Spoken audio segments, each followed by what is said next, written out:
សូមអធិស្ឋានចំពោះប្រគុណម្ចាស់គ្រប់ព្រះអង្គបងប្អូនលោកតានិយាយពុទ្ធបរិស័ទដែលទស្សនាកម្មវិធីនេះដោយសារតែយើងខ្ញុំអត់មានកម្រងដើម្បីមាននៅកម្មវិធីបែបនេះទេហើយស្រាប់តែកម្មវិធីបែបនេះត្រូវបានកើតឡើងដោយចៃដន្យដូច្នេះយើងខ្ញុំក៏បានឆ្លៀតឱកាសថតបានបន្តិចបន្តួចដោយមិនបានគ្រប់គ្រាន់នៅក្នុងកម្មវិធីទេទាំងពាក្យសម្ដីនិយាយទាំងឡាយមិនមានការពិរោះឡើយនៅក្នុងឯកសារនេះទោះដូចជាមានពាក្យអញមានពាក្យឯងគឺជាភាសាដែលនិយាយជាមួយនឹងពួកអមនុស្សទាំងដែលខ្ញុំបកករណាខ្ញុំក្តីដែលនិយាយគឺដែលមិនបានត្រៀមនៅក្នុងកិច្ចការងារដើម្បីផ្សាយទេអញ្ចឹងគឺនិយាយជាពាក្យទូទៅពាក្យស្មើភាពគ្នាចំណែកឯកសារនេះគឺឆ្លុះបញ្ចាំងអំពីព្រឹត្តិការណ៍ដ៏អស្ចារ្យមួយសម្រាប់ជីវិតរបស់យើងខ្ញុំជាអ្នកផ្សព្វផ្សាយព្រះពុទ្ធសាសនាបកករណាគ្រប់ព្រះអង្គពុទ្ធបរិស័ទលោកតានិយាយបងប្អូនទាំងអស់ក្នុងនាមខ្ញុំបាទជាអគ្គលេខាធិការពុទ្ធិកបដិសភានៃសាកលវិទ្យាល័យបញ្ញាសាកម្ពុជានិងក្នុងនាមជាមនុស្សម្នាក់ដែលពុទ្ធបរិស័ទគ្រប់ទិសទីតែងតែស្គាល់ថាជាលោកគ្រូធម្មឯណន្តដែលជាអ្នកផ្សាយប្រធមតាមវិទ្យុ FM 104ហើយជាអ្នកធ្វើនៅបត្រៃបដករួមទាំងព្រះអត្តកថាប្រចាំពុទ្ធិកបដិសភានេះ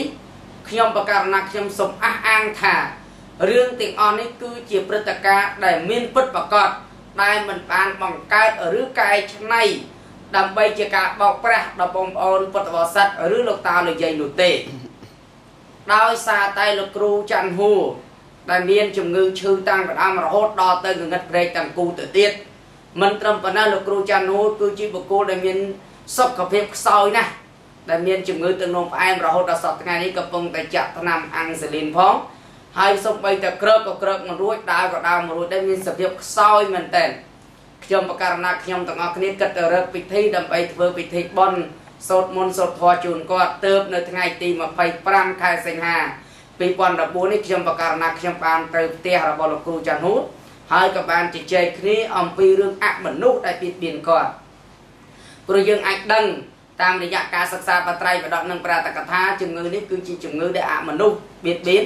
ប៉ុន្តែយើងមិនអាចដើម្បីជជែកឬការនិយាយយ៉ាងម៉េចតជាមួយនឹងពួកអមនុស្សទៅវិញទៅមកបានទេពីព្រោះវាមានការបែងចែកដោយប្រភពផ្សេងគ្នាទើបលោកគ្រូច័ន្ទហួរបានសម្រេចចិត្តស្នើសុំឲ្យខ្ញុំបកករណាខ្ញុំនឹងឯងរៀបចំសូត្រនៅព្រះធម៌សូមអញ្ជើញពួកអមនុស្សនឹងដើម្បីចូលមកខ្លួនគាត់ហើយនឹងជជែកគ្នាថាឈឺនឹងព្រោះហេតុអីតើត្រូវការអ្វីទើបបានខ្ញុំបកករណាខ្ញុំនឹងរៀបចំពិធីសូត្រព្រះធម៌នឹងដើម្បីអញ្ជើញប៉ុន្តែឯកសារនេះគឺថាដោយសារបាត់ពាក្យខាងដើមបាទមានពាក្យខាងដើមសូត្រព្រះធម៌នឹងមានប្រមាណឃ្លាជាច្រើនទៅទៀតដើម្បីអញ្ជើញពួកអមនុស្សចូលហើយគ្មានរៀបអ្វីទេបាទគឺជាការដែលគ្រាន់តែអុជធូបហើយនិយាយប៉ុណ្ណោះឬក៏ដូចជារឿងចៃដន្យដែលអមនុស្សត្រូវការចូលស្រាប់តែម្ដងក៏អាចថាបានម្យ៉ាងទៀតសំបីទៅលោកគ្រូច័ន្ទហួរគាត់ក៏មិនជឿថាមានអមនុស្សចូលចឹងកើតដែរគាត់គិតថាវាអាចមានការធ្វើបានប៉ុន្តែមិនអាចចូលអញ្ចឹងយើងខ្ញុំអត់បានត្រៀមឯកសារទេប៉ុន្តែពិសេសបានកូនសិស្សរបស់ខ្ញុំបកករណាខ្ញុំបានគឺលោករស់សេរីវណ្ណាបានទៅយកខ្ញុំបកករណាខ្ញុំដើម្បីមកធ្វើការហើយពេលនោះស្រាប់តែឃើញសភាពខ្ញុំបកករណាខ្ញុំហៅអមនុស្សដើម្បីឲ្យចូលមកសាកសួរនោះ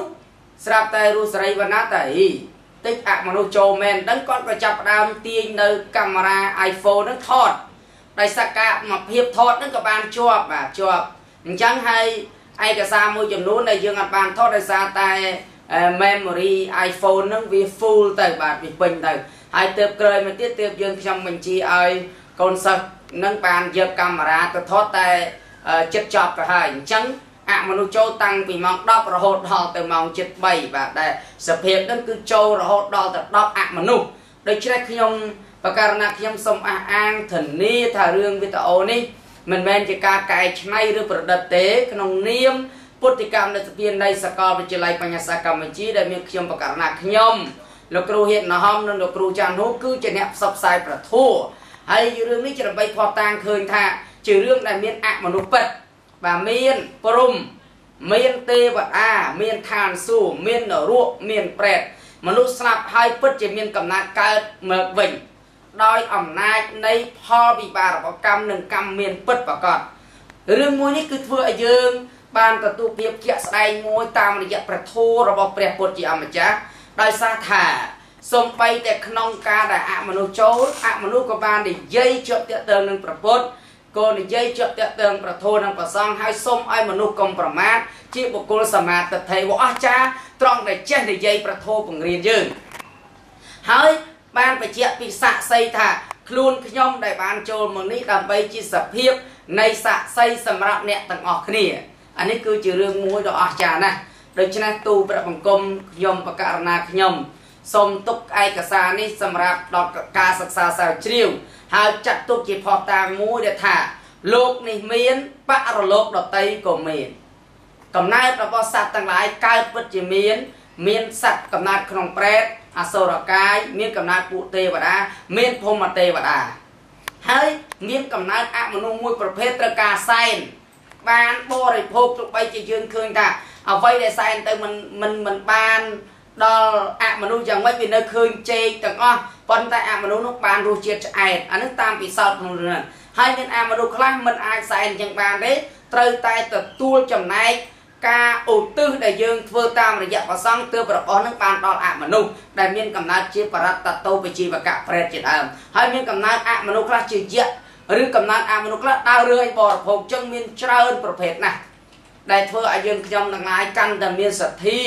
និងមានការជឿជាក់ទៅលើពាក្យបង្រៀនរបស់ព្រះពុទ្ធព្រះធម៌និងព្រះសង្ឃដែលជារតនៈដ៏ឧត្តមឧត្តមដូច្នេះសូមបកករណាជាអម្ចាស់ពុទ្ធបរិស័ទយើងមេត្តាអធិស្ឋានប្រសិនបើបានទស្សនាដោយកាយវិការការនិយាយសម្ដីមិនសមហេតុមិនសមអីយ៉ាងម៉េចមិនពិរោះព្រោះរឿងនេះជារឿងនិយាយជាមួយអមនុស្សយ៉ាងម៉េចសូមអធិស្ឋានទាំងអស់នេះហើយនឹងកាយវិការរបស់លោកគ្រូច័ន្ទហួរទាំងដែលគាត់ពោលនេះដោយសារអមនុស្សចូលសន្ធិដ្ឋទេ